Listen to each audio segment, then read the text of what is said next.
देखिए बच्चों, पिछले वीडियो में हम लोगों ने अल्कोहल और फिनोल के भौतिक और रासायनिक गुणों के बारे में अध्ययन किया और रासायनिक गुणों में हम लोगों ने OH बंध विदलन की अभिक्रियाएं पढ़ ली। आज हम लोग बात करेंगे CO बंध विदलन की अभिक्रियाओं के बारे में और इसमें भी मुख्य रूप से हम अल्कोहल की CO बंध विदलन की अभिक्रियाएं पढ़ेंगे, क्योंकि जो फिनोल है वो इस प्रकार की अभिक्रिया केवल जस्त चूर्ण के साथ ही प्रदर्शित करता है। तो देखिए बच्चों, ध्यान दीजिएगा। देखिए, ये दूसरी प्रकार की अभिक्रियाएं हैं जिनमें कार्बन ऑक्सीजन बंध का विदलन होता है, यानी CO बंध। जो हमारा CO बंध है अल्कोहल में, उसका विदलन होता है, उसके बारे में हम आज अध्ययन करेंगे। तो देखिए बच्चों, पहली अभिक्रिया क्या है? हाइड्रोजन हैलाइडों के साथ में। तो देखिए, अल्कोहल हाइड्रोजन हैलाइडों के साथ अभिक्रिया करके एल्किल हैलाइड बनाते हैं। और देखिए बच्चों, ये अभिक्रिया आप लोगों ने यूनिट नंबर 10 में भी पढ़ी है, जहां हम लोगों ने एल्किल हैलाइड के निर्माण में इस अभिक्रिया को पढ़ा था। तो देखिए, ध्यान दीजिएगा, जब कोई भी अल्कोहल हाइड्रोजन हैलाइड के साथ में अभिक्रिया करते हैं तो देखिए बच्चों, इस तरीके से ये जल का अणु बाहर निकल जाता है। देखिए, जल का अणु बाहर निकल जाता है और R और X जुड़ के एल्किल हैलाइड का क्या करते हैं? निर्माण करते हैं। ठीक है, तो आपको समझ में आई ये अभिक्रिया? आगे देखिए।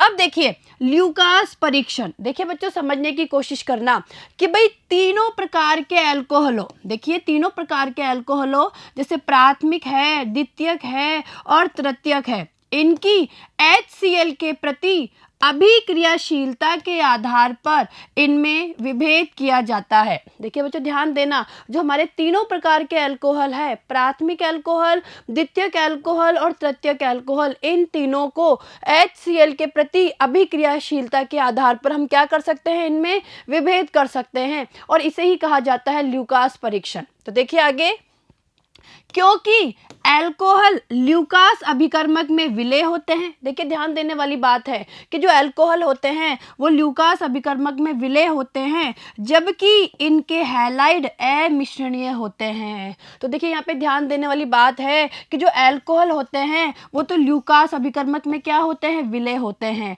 जबकि इनके जो हैलाइड बनते हैं वो अमिश्रणीय होते हैं तथा विलयन में धुंधलापन उत्पन्न कर देते हैं। और देखिए, विलयन में क्या आ जाता है? धुंधलापन आ जाता है। तो देखिए, इस तरीके से इस ल्यूकास परीक्षण के द्वारा हम लोग प्राथमिक, द्वितीयक और तृतीयक अल्कोहल में क्या कर सकते हैं? विभेद। देखिए आगे देखिए।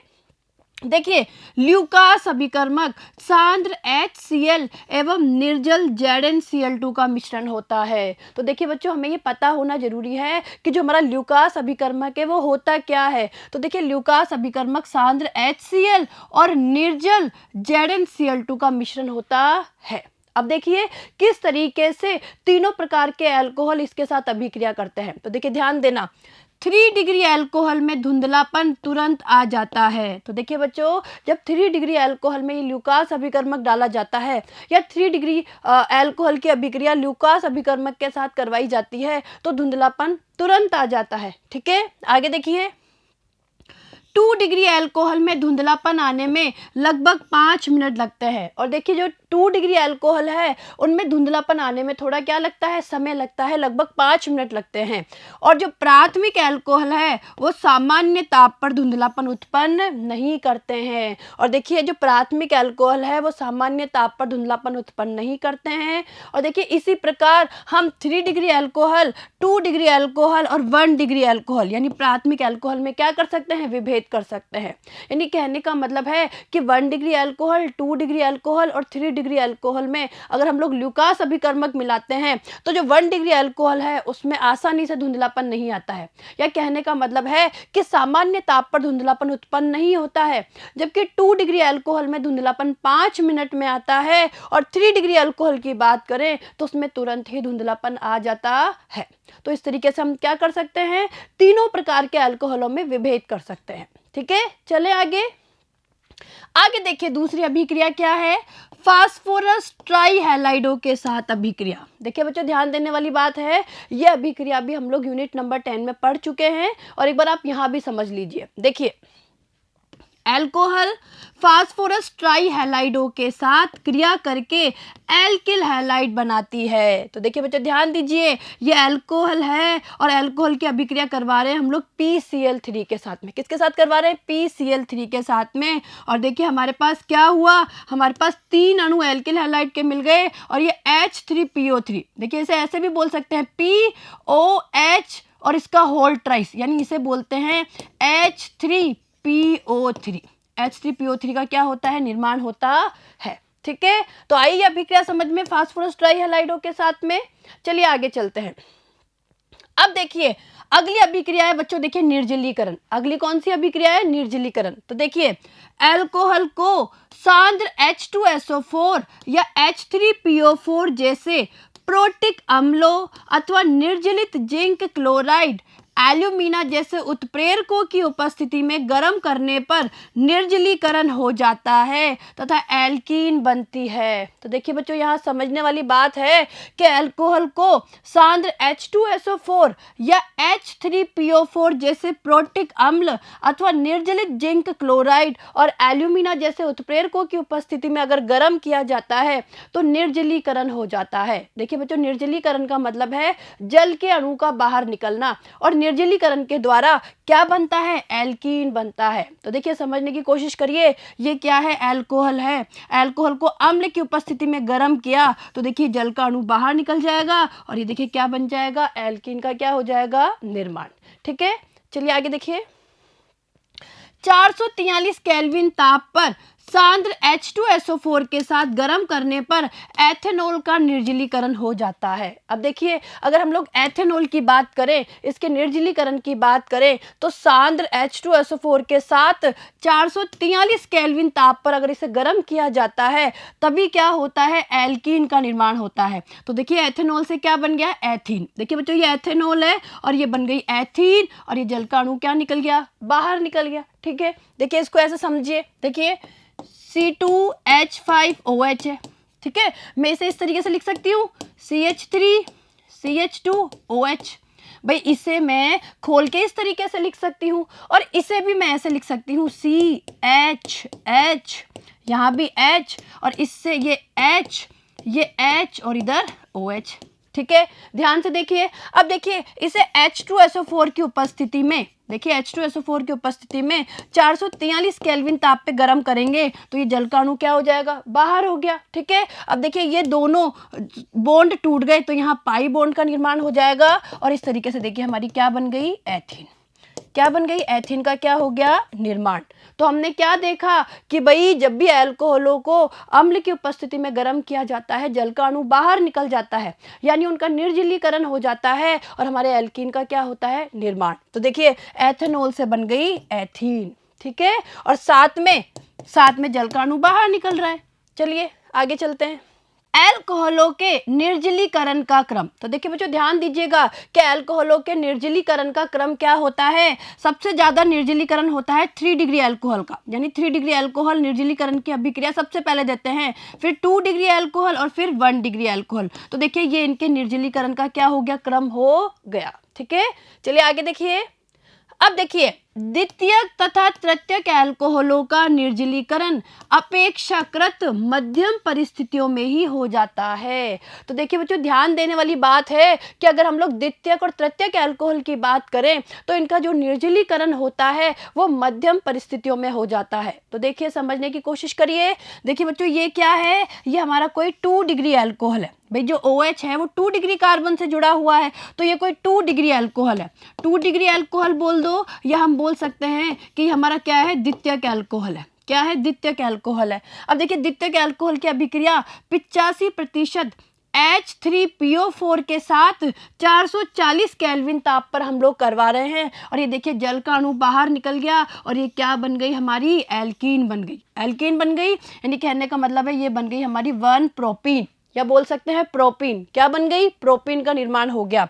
तो आपने क्या देखा कि अभिक्रिया 440 केल्विन पे हो रही है। लेकिन अगर हम बात करें तृतीयक अल्कोहल की, देखिए तृतीयक अल्कोहल है 3 डिग्री अल्कोहल या तृतीयक अल्कोहल। ठीक है, अब देखिए तृतीयक अल्कोहल की जब हम अभिक्रिया करवाते हैं या निर्जलीकरण करवाते हैं तो देखिए यहाँ पे 20% ही H3PO4 काम में लेना पड़ता है और ताप देखिए 358 केल्विन ताप पर, यानी ये अभिक्रिया 358 केल्विन ताप पे हो जाती है। और देखिए यहाँ से OH, इस कार्बन से OH और इस एक कार्बन से H बाहर निकल जाता है, यानी जल का अणु बाहर निकल जाता है और ये हमारे क्या बन गई, हमारी एल्कीन का क्या हो गया, निर्माण। तो हमने क्या देखा कि द्वितीयक और तृतीयक अल्कोहल के लिए जो निर्जलीकरण के लिए परिस्थितियां लगाई जाती है वो अपेक्षाकृत क्या होती है, मध्यम परिस्थितियां होती है। ठीक है, चलें आगे। चलिए अब इसकी क्रियाविधि समझने की कोशिश करिए। देखिए बच्चों, निर्जलीकरण की क्रियाविधि समझने की कोशिश कीजिए और ये क्रियाविधि एग्जाम में भी पूछ ली जाती है, तो देखिए ध्यान से देखिएगा। देखिए निर्जलीकरण अभिक्रिया 3 पदों में संपन्न होती है। तो देखिए बच्चों, ध्यान देने वाली बात है कि जो निर्जलीकरण की अभिक्रिया होती है वो 3 स्टेप्स में होती है। देखिए पहला स्टेप क्या है, प्रोटोनित अल्कोहल का बनना। देखिए बच्चों, पहला स्टेप है, अच्छे से इसे समझने की कोशिश करना। पहले स्टेप में क्या होता है, प्रोटोनित अल्कोहल का बनना, यानी प्रोटोनित अल्कोहल का निर्माण होता है। यानी कहने का मतलब है कि अल्कोहल की अभिक्रिया जब हम अम्ल की उपस्थिति में करवाते हैं तो सबसे पहले जो H+ आयन है, अम्ल का जो H+ आयन है वो अल्कोहल के जो ऑक्सीजन है, यानी अल्कोहल में जो OH समूह का जो ऑक्सीजन है उससे जुड़कर प्रोटोनित अल्कोहल का निर्माण करता है। तो देखिए यहाँ पे देखिए बच्चों, देखिए ये हमारे पास कोई अल्कोहल है, ठीक है, कौन सा अल्कोहल है, प्रोपेन 2-ऑल, ठीक है, प्रोपेन 2-ऑल है। अब देखिए प्रोपेन 2-ऑल की अभिक्रिया हम लोग H+ यानी अम्ल की उपस्थिति में करवा रहे हैं। तो देखिए बच्चों, ये अभिक्रिया तीव्र गति से होती है और उत्क्रमणीय अभिक्रिया होती है। और देखिए क्या होता है, समझने की कोशिश करना। अगर अल्कोहल की हम लोग बात करें तो हमें पता है कि ऑक्सीजन के पास में 2 युग्म क्या है, एकांकी इलेक्ट्रॉन युग्म है। एक ये एकांकी इलेक्ट्रॉन युग्म है और एक ये एकांकी इलेक्ट्रॉन युग्म है, ठीक है, अल्कोहल में। और जब H+ के साथ अभिक्रिया करवा रहे हैं तो देखिए जो H+ है वो इस पे क्या कर देगा, जुड़ जाएगा, ठीक है, सो ऑक्सीजन पे आके जुड़ जाएगा। लीजिए भाई, ऑक्सीजन पे आके H जुड़ गया, तो जैसे ही H+ के रूप में यहाँ जुड़ा, अब ऑक्सीजन पे क्या आ गया, प्लस आवेश आ गया। देखिए ऑक्सीजन पे प्लस आवेश आ गया, ठीक है। और देखिए इस तरीके से क्या हुआ, प्रोटोनित अल्कोहल का निर्माण हुआ। यानी कहने का मतलब है H+ इस ऑक्सीजन से जुड़ गया, ऑक्सीजन पे प्लस आवेश आ गया और प्रोटोनित अल्कोहल का निर्माण हो गया, और ये पहला स्टेप होता है। और देखिए इसे और क्या कहते हैं, एथिल ऑक्सोनियम आयन। इसे और क्या कहा जाता है, एथिल ऑक्सोनियम आयन कहा जाता है, ठीक है। तो ये जो पहला स्टेप है प्रोटोनित अल्कोहल का बनना, ये आपको अच्छे से समझ में आया होगा। तो चलिए दूसरे स्टेप की तरफ चलिए। अब देखिए दूसरा स्टेप, देखिए कार्बोकैटायन का बनना। तो देखिए बच्चों, दूसरा स्टेप क्या होता है, कार्बोकैटायन का बनना, कि किस तरीके से कार्बोकैटायन बनता है। तो देखिए बच्चों, ध्यान देने वाली बात है कि भाई यहाँ पे प्रोटोनित अल्कोहल का निर्माण हो गया भाई, पहले स्टेप में प्रोटोनित अल्कोहल का निर्माण हो गया। अब इस प्रोटोनित अल्कोहल से कार्बोकैटायन का निर्माण होगा। तो देखिए बच्चों कैसे होगा, जो प्रोटोनित अल्कोहल होता है, इस प्रोटोनित अल्कोहल में से क्या होता है, ये जो जल का अणु है, देखिए ये जो जल का अणु है, ये जल का अणु बाहर निकल जाता है और इस बंध के इलेक्ट्रॉनों को लेके जाता है, ठीक है। यानी ये जल का अणु बाहर निकल जाएगा और जल का अणु जैसे ही बाहर निकलेगा इस कार्बन पे आ जाएगा प्लस आवेश। देखिए आप समझने की कोशिश कीजिए, ये हमारा प्रोटोनित अल्कोहल है, प्रोटोनित अल्कोहल में से ये जल का अणु बाहर निकल गया, तो जल का अणु जैसे ही बाहर निकलेगा कार्बन पे प्लस आवेश आ गया और ये बन गया कार्बोकैटायन। क्या बन गया, कार्बोकैटायन। तो देखिए ये हमारा दूसरा स्टेप होता है कार्बोकैटायन का बनना। तो देखिए ध्यान दीजिएगा, यह सबसे धीमा पद होता है। देखिए बच्चों, ये जो स्टेप होती है बहुत स्लो स्पीड से होती है, धीमा पद होता है, अतः ये अभिक्रिया का वेग निर्धारक पद है। तो देखिए बच्चों, ये कैसा पद हुआ, अभिक्रिया का वेग निर्धारक पद, ठीक है। चलिए आगे देखते हैं। अब देखिए तीसरे स्टेप में होगा विप्रोटोनीकरण। तो देखिए अब जो कार्बोकैटायन बना है उस कार्बोकैटायन का विप्रोटोनीकरण होगा और विप्रोटोनीकरण के द्वारा एल्कीन का निर्माण होता है। तो देखिए बच्चों समझने की कोशिश करना, ये कार्बोकैटायन है, ठीक है। अब क्या होगा, इस कार्बोकैटायन में जो पास वाला कार्बन है, इस पास वाले कार्बन से एक H प्लस के रूप में निकल जाएगा, ठीक है, यानी H प्लस निकल जाएगा प्रोटॉन के रूप में। और देखिए क्या होगा यहाँ पे, एल्कीन का क्या हो गया, निर्माण, यानी क्या बन गई, प्रोपीन बन गई। तो कार्बोकैटायन से किसका निर्माण हो गया, प्रोपीन का निर्माण हो गया, ठीक है। तो ये होता है हमारा तीसरा स्टेप, जिसे कहते हैं विप्रोटोनीकरण, यानी प्रोटॉन का बाहर निकल जाना, H प्लस का बाहर निकल जाना। तो देखिए ध्यान देना, प्रथम पद में प्रयुक्त अम्ल तृतीय पद में मुक्त हो जाता है। तो देखिए बच्चों क्या होता है, इस थर्ड स्टेप में जो H प्लस है, ठीक है, जो H प्लस आयन है वो मुक्त हो जाता है, यानी कहने का मतलब है कि प्रथम पद में जो प्रयुक्त हुआ था अम्ल वो तृतीय पद में क्या हो गया, मुक्त हो गया, ठीक है। तो देखिए बच्चों इस तरीके से आपको निर्जलीकरण की क्रियाविधि समझ में आई होगी कि जो निर्जलीकरण होता है अल्कोहल का, उसमें 3 स्टेप होते हैं। पहले स्टेप में प्रोटोनीकृत अल्कोहल का निर्माण होता है, दूसरे स्टेप में प्रोटोनीकृत अल्कोहल से कार्बोकैटायन का निर्माण होता है, और तीसरे पद में कार्बोकैटायन का विप्रोटोनीकरण होता है जिससे प्रोपीन बनती है, ठीक है। चलें आगे, चलिए अब देखिए नेक्स्ट अभिक्रिया क्या है, ऑक्सीकरण। देखिए बच्चों समझने की कोशिश करना, अगली अभिक्रिया है हमारी ऑक्सीकरण। तो देखिए अल्कोहलों के ऑक्सीकरण में OH एवं CH बंध का विदलन होता है। देखिए बच्चों ध्यान देने वाली बात है कि अल्कोहलों का जब ऑक्सीकरण होता है तो एक तो OH बंध टूटता है, एक CH बंध टूटता है, यानी OH और CH बंध का विदलन होता है, तथा कार्बन ऑक्सीजन द्विबंध बनता है, यानी कार्बन और ऑक्सीजन के बीच में द्विबंध का निर्माण होता है। तो देखिए आप लोग समझिए, ये अल्कोहल है, ठीक है, अल्कोहल में एक तो ये CH बंध टूटता है ऑक्सीकरण के दौरान, और एक ये OH बंध टूटता है, यानी इन दोनों बंधों का, जो आपको एरो से दिखाया गया है, इन दोनों बंधों का विदलन होता है, और इसके द्वारा क्या होता है, कार्बन और ऑक्सीजन के बीच में द्विबंध का क्या होता है, निर्माण होता है। तो ये होता है अल्कोहलों का ऑक्सीकरण। और देखिए बच्चों यहाँ समझने की कोशिश करना, इसे हम विहाइड्रोजनन भी कह सकते हैं, क्योंकि यहाँ पे क्या हो रहा है, अल्कोहल में से H2 बाहर निकल रहा है, यानी डाई हाइड्रोजन बाहर निकल रही है, इसलिए इसे हम विहाइड्रोजनन या विहाइड्रोजनीकरण भी कह सकते हैं, ठीक है।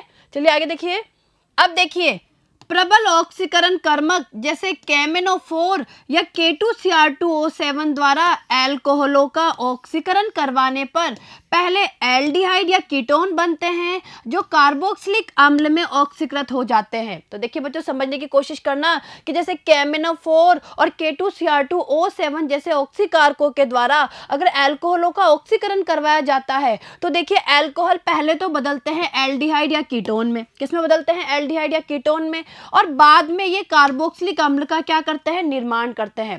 यानी सबसे पहले अल्कोहल से बनते हैं एल्डिहाइड या कीटोन, और फिर एल्डिहाइड और कीटोन बदल जाते हैं कार्बोक्सिलिक अम्ल में। यानी ये होता है जब अल्कोहलों का प्रबल ऑक्सीकारकों के द्वारा हम लोग ऑक्सीकरण करवाते हैं। तो देखिए यहाँ पे अभिक्रिया देखिए, ये क्या है, अल्कोहल है, अल्कोहल का हम लोग ऑक्सीकरण करवा रहे हैं, तो लीजिए भाई एल्डिहाइड बन गया और एल्डिहाइड बदल गया किसमें, कार्बोक्सिलिक अम्ल में, ठीक है। चलिए आगे देखिए, अल्कोहलों के ऑक्सीकरण से केवल एल्डिहाइड प्राप्त करने के लिए CrO3, ठीक है, CrO3 का निर्जल माध्यम में उपयोग किया जाता है। तो देखिए बच्चों ध्यान देना, यह है क्रोमियम ट्राइऑक्साइड। क्या है ये, क्रोमियम ट्राइऑक्साइड। तो देखिए जब अल्कोहलों के ऑक्सीकरण से केवल हमें एल्डिहाइड प्राप्त करना है, ठीक है, यानी हमें कार्बोक्सिलिक अम्ल नहीं चाहिए, केवल अल्कोहलों के ऑक्सीकरण से हमें एल्डिहाइड बनाना है, तो हम इस CrO3 का निर्जल माध्यम में उपयोग करते हैं। तो देखिए ये हमारा क्या हो गया, अल्कोहल हो गया। CrO3 की उपस्थिति में जब हम ऑक्सीकरण करवाते हैं तो देखिए हमें क्या प्राप्त हो गया, एल्डिहाइड प्राप्त हो गया। तो देखिए अल्कोहल से बन गया एल्डिहाइड। आगे देखिए, प्राथमिक अल्कोहलों के ऑक्सीकरण से एल्डिहाइड की अच्छी लब्धि प्राप्त करने के लिए पिरीडीनियम क्लोरोक्रोमेट यानी PCC का उपयोग किया जाता है। तो देखिए बच्चों, अगर प्राथमिक अल्कोहलों के ऑक्सीकरण से हमें एल्डिहाइड की अच्छी लब्धि चाहिए यानी अच्छी मात्रा चाहिए, तो हम क्या काम में लेते हैं, हम लोग पिरीडीनियम क्लोरोक्रोमेट को काम में लेते हैं, जिसे PCC भी कहा जाता है। और देखिए यह इसके लिए सर्वोत्तम अभिकर्मक होता है, और देखिए इसके लिए ये क्या होता है, सर्वोत्तम अभिकर्मक। तो देखिए बच्चों एक बार PCC की संरचना देख लीजिए। देखिए PCC होता है पिरीडीनियम क्लोरोक्रोमेट। तो देखिए ये होती है संरचना हमारी, ये पिरीडीनियम, ठीक है, पिरिडीनियम क्लोरोक्रोमेट, ये क्रोमियम है, डबल बॉन्ड ओ, ये O पे माइनस और इससे जुड़ा हुआ होता है Cl। ठीक है, तो देखिए बच्चों इसे कहा जाता है, इस यौगिक को कहा जाता है PCC यानी पिरिडीनियम क्लोरोक्रोमेट। चलें आगे, PCC क्रोमियम ट्राईऑक्साइड का पिरिडीन व HCl के साथ संकुल होता है। तो देखिए अब आपको और समझ में आ गई होगी ये संरचना। भाई PCC होता क्या है? Chromium trioxide. देखिए क्रोमियम ट्राईऑक्साइड का पिरिडीन व HCl के साथ संकुल होता है। तो देखिए इस प्रकार से ये संकुल होता है पिरिडीनियम क्लोरोक्रोमेट। आगे देखिए अभिक्रिया, देखिए बच्चों ध्यान दीजिएगा, ये क्या है? हमारा एल्कोहल है। ठीक है, एल्कोहल है। और देखिए कैसा एल्कोहल है? ये हमारा असंतृप्त एल्कोहल है। ठीक है, यानी बीच में डबल बॉन्ड आ रहा है ना, इसमें असंतृप्त एल्कोहल है। अब इस असंतृप्त एल्कोहल की अभिक्रिया अगर हम PCC से करवाएंगे तो देखिए बच्चों double bond as it is रहेगा, डबल बॉन्ड में कोई परिवर्तन नहीं आएगा। केवल जो एल्कोहल है, जो OH समूह है, एल्कोहल है, उसका ऑक्सीकरण हो जाएगा और देखिए ये क्या बन गया? एल्डिहाइड बन गया। तो इस तरीके से देखिए एल्कोहल से एल्डिहाइड का निर्माण हो गया और हमने काम में लिया है PCC यानी पिरिडीनियम क्लोरोक्रोमेट। ठीक है, और PCC समझ में आ ही गया। भाई PCC होता है क्रोमियम ट्राईऑक्साइड का पिरिडीन व HCl के साथ संकुल, और ये देखिए ये इसकी होती है संरचना। ठीक है, चलें आगे, चलिए अब देखिए द्वितीयक एल्कोहल क्रोमिक एनहाइड्राइड यानी CrO3 द्वारा कीटोन में ऑक्सीकृत हो जाता है। तो देखिए बच्चों ध्यान देने वाली बात है कि जो द्वितीयक एल्कोहल है वो क्रोमिक एनहाइड्राइड, देखिए बच्चों जो निर्जल CrO3 होता है उसे क्रोमिक एनहाइड्राइड भी कहा जाता है। तो देखिए इसके द्वारा द्वितीयक एल्कोहल कीटोन में ऑक्सीकृत हो जाते हैं और देखिए ये क्या है? हमारा द्वितीयक एल्कोहल है। भैया द्वितीयक एल्कोहल है ना, सेकेंडरी कार्बन है ये। इस सेकेंडरी कार्बन से यानी द्वितीयक कार्बन से OH जुड़ा हुआ है तो द्वितीयक एल्कोहल हो गया। अब द्वितीयक एल्कोहल की अभिक्रिया CrO3 यानी क्रोमिक एनहाइड्राइड के साथ करवा रहे हैं, ये क्या बन गया? हमारा कीटोन बन गया। ठीक है, चलिए आगे देखिए तृतीयक एल्कोहल ऑक्सीकरण अभिक्रिया नहीं करते। देखिए बच्चों यहाँ पे एक ध्यान देने वाली बात है कि जो तृतीयक एल्कोहल होते हैं वो ऑक्सीकरण अभिक्रिया नहीं करते हैं।